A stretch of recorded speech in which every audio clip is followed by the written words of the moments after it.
लोग क्या पढ़ रहे थे, हम लोग इनइलास्टिक कोलिजन पढ़ रहे थे। इनइलास्टिक कोलिजन के अंदर हम लोगों को वही निकालना है जो आपने इलास्टिक कोलिजन में निकाला था। सीएम फ्रेम और एल फ्रेम के अंदर आपको पार्टिकल्स के मोमेंटम निकालना है और सीएम फ्रेम और एल फ्रेम के अंदर आपको पार्टिकल्स की एनर्जी निकालनी है। दो चीजें निकालनी थी हम लोगों को, ठीक है। और वही मैंने स्टार्ट करवाई थी कल मैंने इन इलास्टिक कोलिजन। उसके अंदर आपको दो काम करने थे, जैसे आपने इलास्टिक कोलिजन में किया था वही आपको इन इलास्टिक कोलिजन में करना है। इलास्टिक कोलिजन में आपने क्या किया था, दो फ्रेम लिए थे, L frame CM frame. CM frame के अंदर आपने क्या करा था, जो पार्टिकल्स थे उनकी टोटल एनर्जी निकाली थी, पार्टिकल्स का अलग अलग मोमेंटम निकाला था और पार्टिकल्स की एनर्जी निकाली थी। अब आपको सेम इन इलास्टिक कोलिजन में करना है। दो फ्रेम लेंगे, L frame CM frame. CM frame के अंदर हमें क्या करना होगा, वही पार्टिकल्स की अलग अलग एनर्जी निकालनी है और पार्टिकल्स का अलग अलग मोमेंटम निकालना है। स्टार्ट करवा रही हूँ मैं। सबसे पहले हम इन इलास्टिक कोलिजन के अंदर सीएम फ्रेम में पार्टिकल्स की एनर्जी निकालेंगे। डालिए टॉपिक। सीएम तंत्र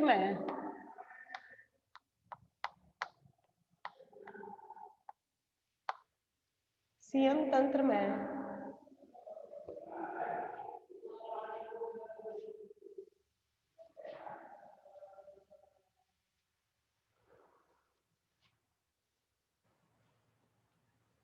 एनर्जी ऑफ पार्टिकल्स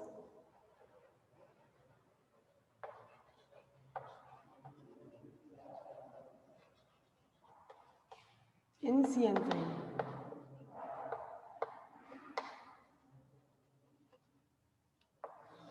पार्टिकल्स की एनर्जी निकालनी है सीएम फ्रेम में। कौन कौन सी एनर्जी मानी थी हमने, एक तो मानी थी हमने E3 डैश और एक मानी थी हमने E4 डैश। ये दोनों एनर्जी मानी थी। चलिए स्टार्ट करते हैं। हम लोग को पता है जो हम ये पढ़ रहे हैं वो इनइलास्टिक कोलिजन है और इनइलास्टिक कोलिजन के अंदर एनर्जी कंजर्व नहीं रहती है। कंजर्व क्या रहता है, लीनियर मोमेंटम कंजर्व रहता है। तो हमें क्या करना है, इसके अंदर एनर्जी कंजर्वेशन लॉ तो लगा नहीं सकते, इसके अंदर क्या लगाना पड़ेगा आपको, law of conservation of momentum लगाते हैं। Law of conservation of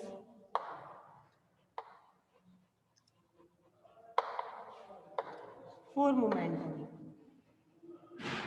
momentum का लॉ ऑफ कंजर्वेशन लगाते हैं। आइए क्या है,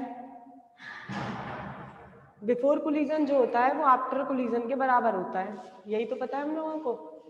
जो बिफोर कोलिजन होता है वो आफ्टर कोलिजन के बराबर होता है। तो बिफोर कोलिजन लगाते हैं। बिफोर कोलिजन टोटल मोमेंटम कितना था हमारा, P1 dash plus P2 dash. After collision momentum कितना था, P3 dash plus P4 dash. ये क्वेश्चन आपकी थी फर्स्ट। मैं यहाँ से P4 डैश की वैल्यू निकाली थी, P1 dash plus P2 dash minus P3 dash equal to P4 dash.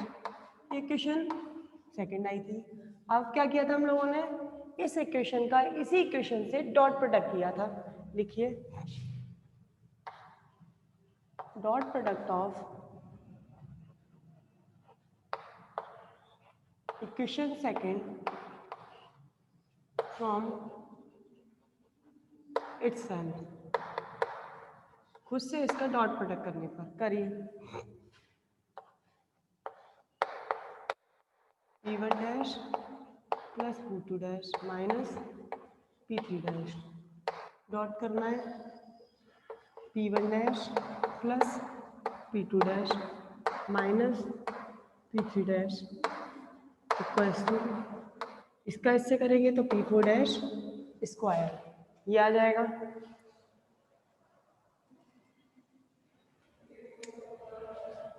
अब इन दोनों का डॉट करते हैं, इन दोनों का करेंगे क्या होगा, इसका इससे P1 dash plus P2 dash का होल स्क्वायर, इसका इससे करेंगे plus P3 dash square minus इसका करेंगे 2 P1 dash plus P2 dash dot P3 dash equals to कितना आ जाएगा P4 डैश स्क्वायर। इसको हमने डाली थी क्वेश्चन नंबर 3। अब आपका काम क्या है, आपको वैल्यू निकाल के लानी है P3 डैश स्क्वायर की, P4 डैश स्क्वायर की, P1 dash plus P2 dash की होल स्क्वायर की और P1 dash plus P2 dash dot P3 dash की। इन सब की वैल्यूज निकालनी है। सबसे पहले अपन वैल्यूज निकालना चालू करते हैं। मैं सबसे पहले निकाल रही हूँ P1 डैश और P2 डैश की और फिर उसका निकालेंगे होल स्क्वायर। P1 डैश क्या होता है, P1 dash comma iota E1 dash upon C और P2 डैश क्या होता है, P2 dash comma iota E2 dash upon C। रखिए सबसे पहले इसकी निकालते हैं। Be know that P1 dash क्या होता है, P1 dash comma iota E1 dash upon C। P2 dash क्या होता है, P2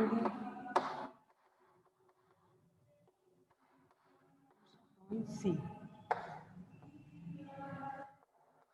प्लस का होल स्क्वायर निकालना है। P1 विशाली में मांगे क्या, P1 डैश की वैल्यू निकालते हैं। क्या होता है P1 dash comma iota E1 dash upon C। P2 dash की वैल्यू निकालते हैं P2 dash comma iota E2 dash upon C। इसका होल स्क्वायर। आ जाओ सॉल्व करते हैं।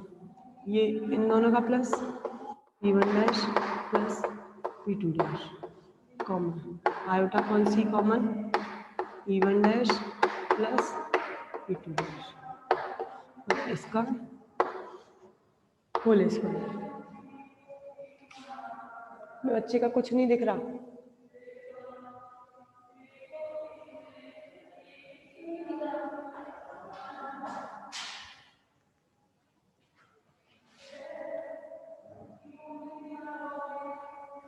अब दिख रहा है,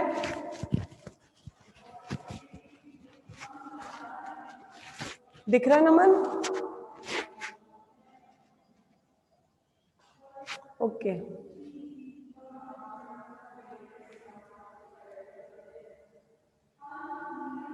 चलो यहाँ से अब हमारी ये वैल्यू निकल गई। अब हमें पता है P1 dash plus P2 dash क्या है, टोटल मोमेंटम है CM फ्रेम में। और CM फ्रेम में टोटल मोमेंटम की वैल्यू क्या रहती है, 0। अगर ये 0 रहती है तो इसकी वैल्यू क्या हो जाएगी आपकी 0। स्क्रीनशॉट ले लो एक बार।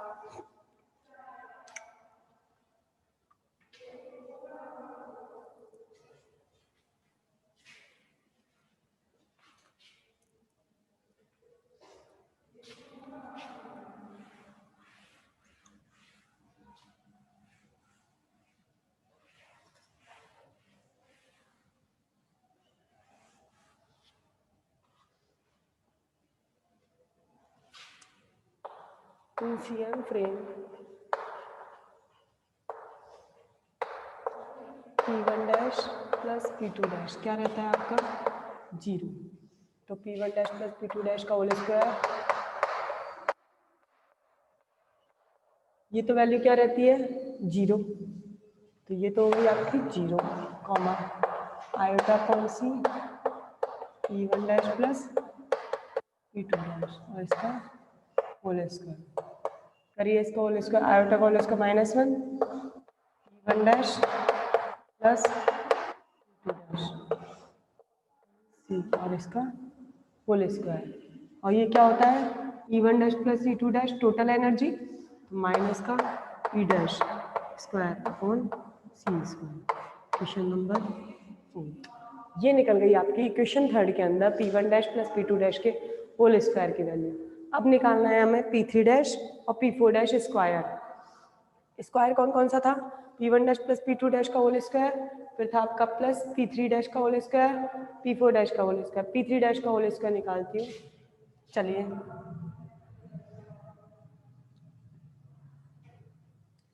फ्रॉम इनवेरियंस ऑफ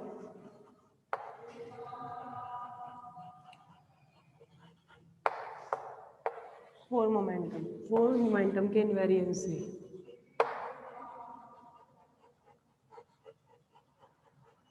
देखो इसकी वैल्यू कैसे निकालेंगे, आपने जब इनवेरिएंस पढ़ा था इससे पहले वाले चैप्टर में तो ये पढ़ा था समीशन पी म्यू स्क्वायर और summation P mu dash square. ये इनवेरिएंस होता है क्योंकि एक कांस्टेंट क्वांटिटी के बराबर आता है, और जो वो कांस्टेंट क्वांटिटी होती है उसकी वैल्यू हम लोगों ने कितनी मानी थी, माइनस का M naught square C square, यही मानी थी। इसकी वैल्यू कितनी आई थी, constant M naught square C square आई थी। ये आपने पहले जब इनवेरिएंस पढ़ा था, अगर ये किसी इनवेरिएंस के बराबर आता है तो हम बोलते हैं कि वो 4x4 मैट्रिक्स फॉलो करता है। ये पढ़ा था हम लोगों ने जब फोर मोमेंटम निकाला था, तब पढ़ा था हमने उधर फोर वेलोसिटी फोर मोमेंटम जब निकाला था तो ये पढ़ा था अगर दोनों फ्रेमों के अंदर दोनों फ्रेमों का मोमेंटम किसी कांस्टेंट क्वांटिटी के बराबर आता है तो वो इनवेरिएंस होता है, उसके अंदर 4x4 की मैट्रिक्स फॉलो होती है। तो ये इनवेरिएंस आया था। हम यहीं से मैं निकालूंगी p3 डैश स्क्वायर और p4 डैश स्क्वायर। मैं पहले निकाल रही हूँ p3 डैश स्क्वायर माइनस का एम नॉट की जगह m3 हो जाएगा, m3 square C square, same p4 dash square निकालो माइनस का m4 स्क्वायर सी स्क्वायर। ये आ गई आपकी फिफ्थ और ये आ गई आपकी सिक्स्थ। अब आपकी एक लास्ट बची है p1 dash plus p2 dash, p1 dash plus p2 dash dot p3 dash. अब वो निकालते हैं, चलो।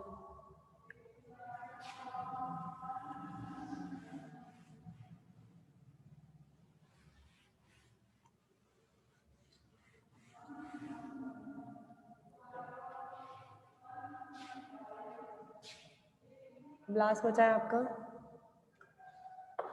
p1 dash plus p2 dash dot p3 dash. कितना होगा, p1 डैश तो हम निकाल चुके, क्या था p1 dash comma iota p1 dash upon C plus p2 dash कितना था p2 dash comma iota p2 dash upon C dot p3 dash कितना था p3 dash comma iota p3 dash upon C, ये था। चलिए सॉल्व करते हैं।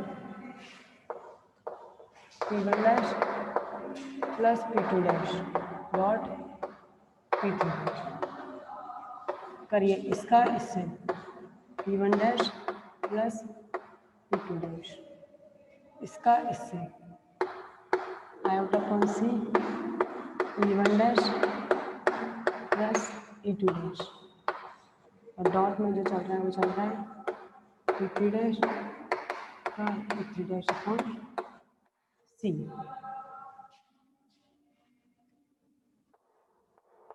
p1 dash plus p2 dash dot p3 dash, इसकी वैल्यू क्या होती है 0, iota upon C e1 dash plus e2 dash, यहाँ बचा आपका p3 dash iota p3 dash upon C. Screenshot लो।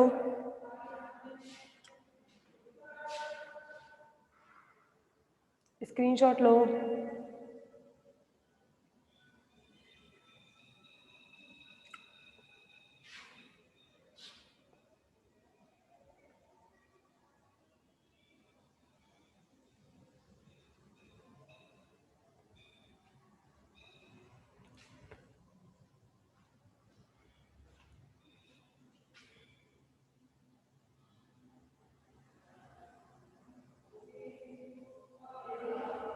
चलो आगे देखो।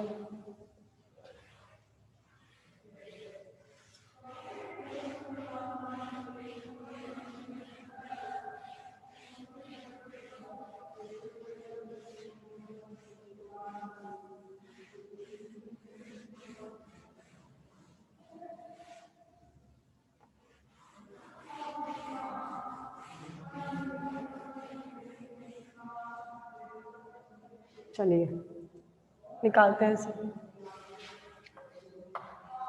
p1 dash p2 dash dot P3 dash बराबर 0 का इससे करेंगे तो 0 हो जाएगा। पहले रुक जाओ, बाद में करेंगे डॉट। देखो 0 कमा iota upon C. E1 dash plus E2 dash क्या होता है हमारा? Total energy of the particles. इसको क्या लिखते हैं अपन? P dash. और यहाँ क्या बचा आपका? P3 dash iota P3 dash upon C. करो डॉट। इसका इससे करोगे 0, इसका इससे करोगे माइनस का E dash E3 dash upon C square. इसका मतलब इसकी वैल्यू क्या आ गई? माइनस का E dash E3 dash upon C square. Equation number 4, 5 और 6। अब सारी वैल्यू निकाल चुके हम। इक्वेशन 3 के अंदर 4 क्वांटिटीज थी, चारों की वैल्यू निकाल ली। अब हमें क्या करना है? अब सारी वैल्यूज उठा के किस में रखनी है? इक्वेशन नंबर 3 में। कौन कौन सी? 4th, 5th, 6th। 3rd तो उसे डाली थी, 4th, 5th, 6th की वैल्यू आपको किस में रखनी है? इक्वेशन नंबर 3 में। लिखिए 7th आएगी ये, शायद 6th नहीं आएगी। 6th तो पहले हो गए। 4th, 5th, 6th, 7th की वैल्यू हमें रखते हैं इक्वेशन नंबर 3 में। Now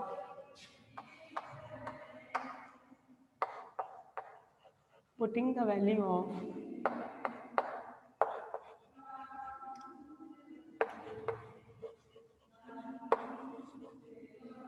equation 4th, 5th, 6th, 7th in equation 3rd we get, चलो रखते हैं। सबसे पहले क्या था आपका? P1 dash plus P2 dash का होल स्क्वायर, और होल स्क्वायर की वैल्यू कितनी आई थी हमारी? कितनी निकली थी? माइनस का E dash square upon C square. रखते हैं इसमें वैल्यू, माइनस का E dash square upon C square. दूसरे नंबर पे क्या था आपका? प्लस का P3 डैश स्क्वायर, और प्लस के P3 डैश स्क्वायर की वैल्यू कितनी थी? माइनस का M3 स्क्वायर सी स्क्वायर। फिर नेक्स्ट आपकी वैल्यू थी प्लस 2, ये वाली P1 dash plus P2 dash dot P3 dash. Plus नहीं थी, माइनस में थी। माइनस में थी तो ये माइनस और माइनस मिलके क्या बना देते हैं इसे? प्लस। ट्वाइस ये थी, और इसकी वैल्यू क्या है? E dash E3 dash upon C square equal to, फिर क्या था? P4 डैश स्क्वायर, और P4 डैश की वैल्यू कितनी आई थी? माइनस का M4 स्क्वायर सी स्क्वायर। यही वैल्यूज थी। चलो अब इसे सॉल्व करते हैं। M4 स्क्वायर सी स्क्वायर और M3 स्क्वायर सी स्क्वायर, ये दोनों तो एक साइड ले लेते हैं और ये दोनों एक साथ लिखते हैं। इसको उठा के इधर ले आओ और इनको उठा के उधर ले जाओ। M4 square C square minus का M3 स्क्वायर सी स्क्वायर, इनको उठा के उधर ले जा रहे हैं। E dash square C square minus का 2 E dash E3 dash upon C square. ये हो गया। ऐसे हम लोग सी स्क्वायर और सी स्क्वायर को उठा के इधर भेज दो।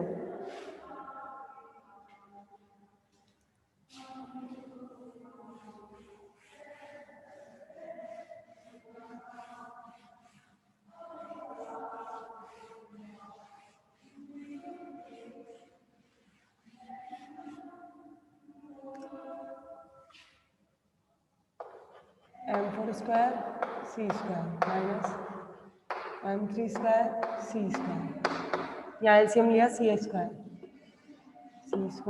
क्या बचेगा?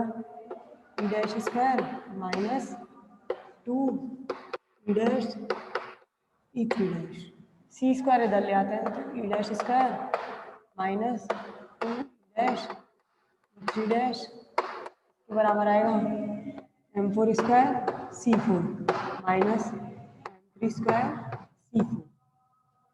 ठीक है, अब मैं क्या करती हूँ, इसको उठा के इधर ले जाती हूँ, इन दोनों को उठा के इधर ले आती हूँ, तो ये हो जाएगा E डैश स्क्वायर प्लस का M3 स्क्वायर C4 माइनस का M4 स्क्वायर C4। क्योंकि हमें क्या करना है इसके अंदर? कौन कौन से पार्टिकल्स की एनर्जी निकालनी है आपको? निकालना है E3 डैश और E4 डैश। तो मुझे मतलब यहाँ पर E3 डैश की वैल्यू निकालनी है, तो मैं E3 डैश की वैल्यू निकाल रही हूँ, बराबर इसको उठा के इधर ले जाइए, 2E डैश, तो क्या हो जाएगा ये E3 डैश। मुझे किसकी वैल्यू चाहिए? E3 डैश की। मुझे तो पार्टिकल्स की चाहिए ना वैल्यू, एक तो M3 वाले पार्टिकल की, एक M4 वाले पार्टिकल की। E3 डैश कितना आएगा? E dash square plus M3 square C4 minus M4 square C4 upon twice E dash. ये निकल गई आपकी थर्ड पार्टिकल की एनर्जी। ये हमारी तीसरे पार्टिकल की एनर्जी आ गई है। अब मुझे चौथे पार्टिकल की और निकालनी है, पहले इसका स्क्रीनशॉट ले लो।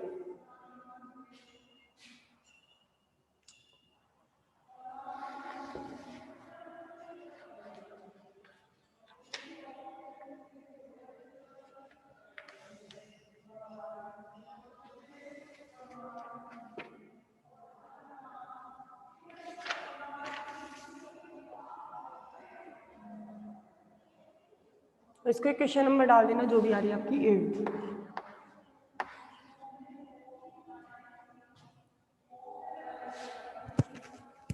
आवाज कट रही है? अब आ रही है आवाज?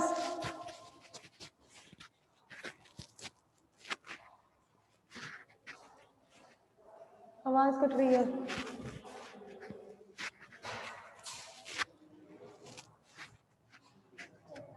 सही है तो जिम में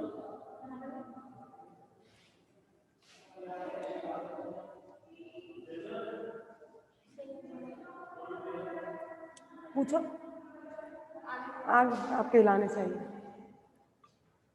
स्क्रीनशॉट ले लो। अभी मैंने थर्ड पार्टिकल की एनर्जी निकाली है E3 डैश, अभी मुझे फोर्थ पार्टिकल की एनर्जी और निकालनी है। स्क्रीनशॉट लीजिए पहले इसका।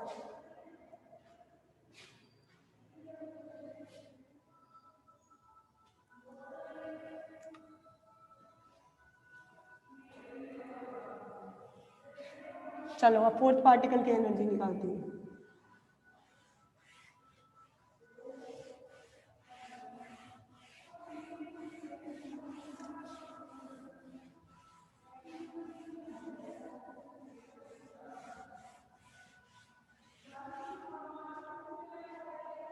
और देखिए अब मुझे फोर्थ पार्टिकल की एनर्जी निकालनी है। थर्ड क्या आ गई? हमें पता है total energy E dash after collision कितनी होती है? E3 dash plus E4 dash. Before collision total energy होती है E1 dash plus E2 dash. After collision total energy होती है E3 dash plus E4 dash. अब मुझे E4 डैश निकालनी है, तो क्या करना पड़ेगा? टोटल एनर्जी में से थर्ड पार्टिकल की एनर्जी को क्या करना पड़ेगा?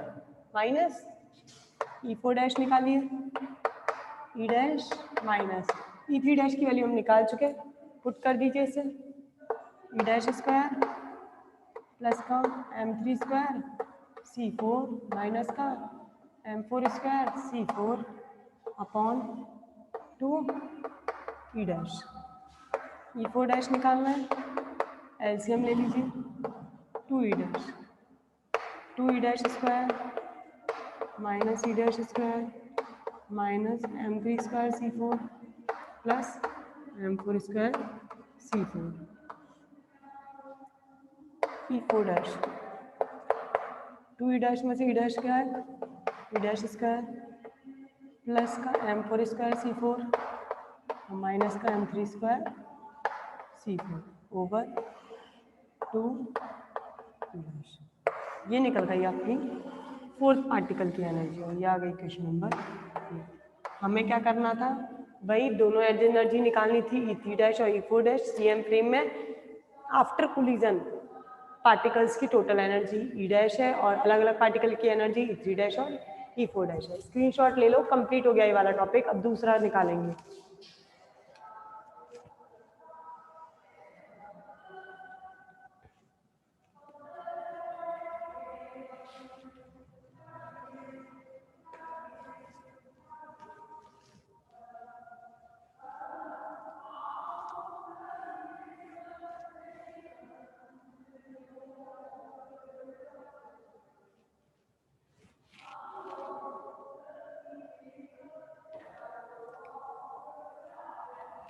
चलो कर दूं rough.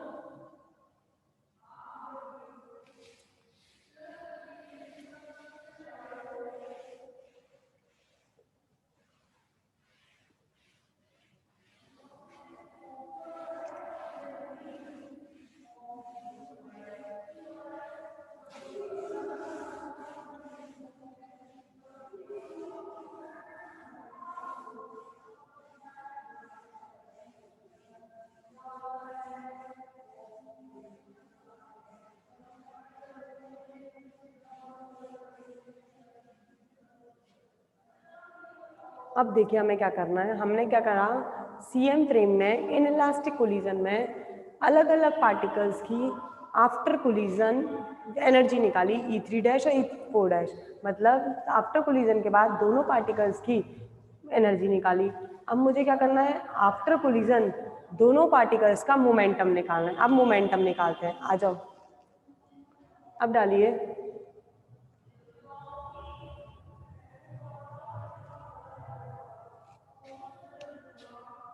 Second, momentum of particles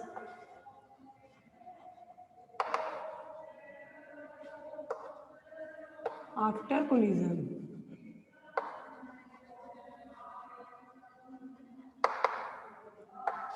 in CM frame. CM frame में आफ्टर कोलिजन आपको मोमेंटम निकालना है पार्टिकल्स का। रीजॉइन कर लो।